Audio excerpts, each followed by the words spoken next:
Hello, today we're going to take a look at AESOP, the absence management tool, which is where you put in for time off, whether it's a sick day, family leave sort of day, or vacation days.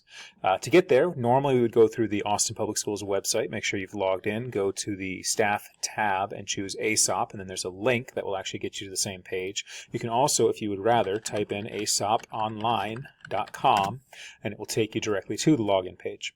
So once the page loads, what we're going to do is scroll down. Underneath the sign in box, there's a link that says or sign in with organization SSO. You're going to put in your organization email address. That would be your Austin Public Schools email address.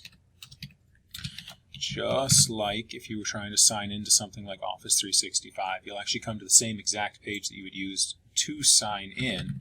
And what that's going to do is allow you to use what's called single sign-on, so you don't have to have a different username and password when you want to get into AESOP. So you're going to use the same username and password that you use in order to get into Office 365, in order to get into the computer, into your email, all those sorts of things. When you're ready, go ahead and click on Sign In.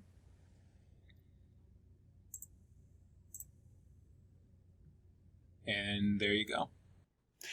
So here's the AESOP management page. You can see demo demonstration, that's us, that's the user. Your name will be at the top there. Notifications if you need them, a bunch of information across the top there.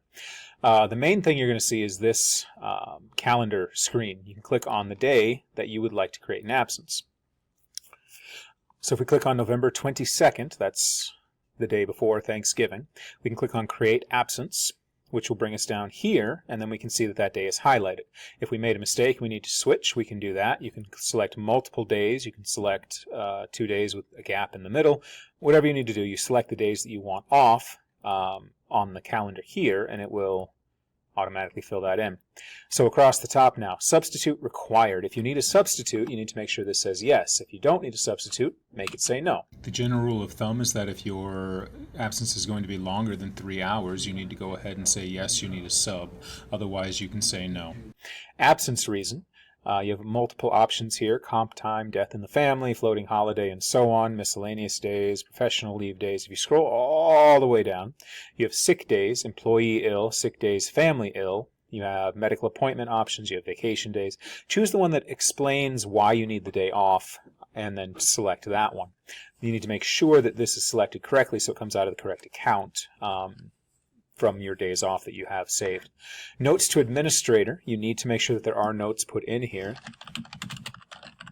Basically, this kind of explains why it is that you're taking the day off. You can explain what's going on. You need to put something there, but it's not going to be viewed by a substitute, just by the person who would be approving the time off that you are requesting.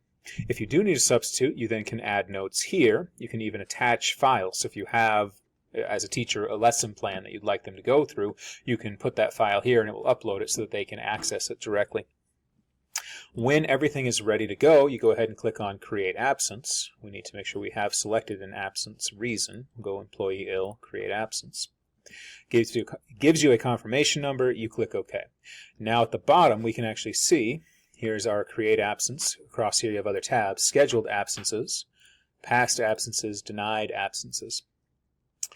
Past will let you see what you have used in the past, again only for those 30 days. Denied will tell you if it was not approved, and then a reason if there is a reason attached.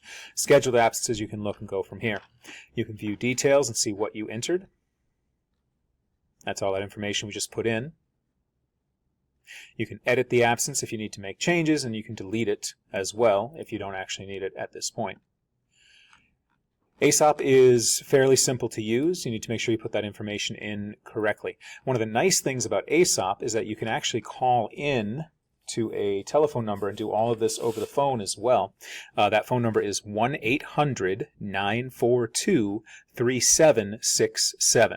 It will ask you for the same login information, your username and password, and then you can follow those prompts to actually submit an absence. You can also record your name and title so that if you are submitting an absence, then it will play that information when it's trying to find you a substitute. It's a really good system. You'll get a lot more training on this as you go along. Like I said, this is just a quick overview. So if you do have any other questions, feel free to contact HR, and they'll be willing to help you out, no problem. And have a wonderful day.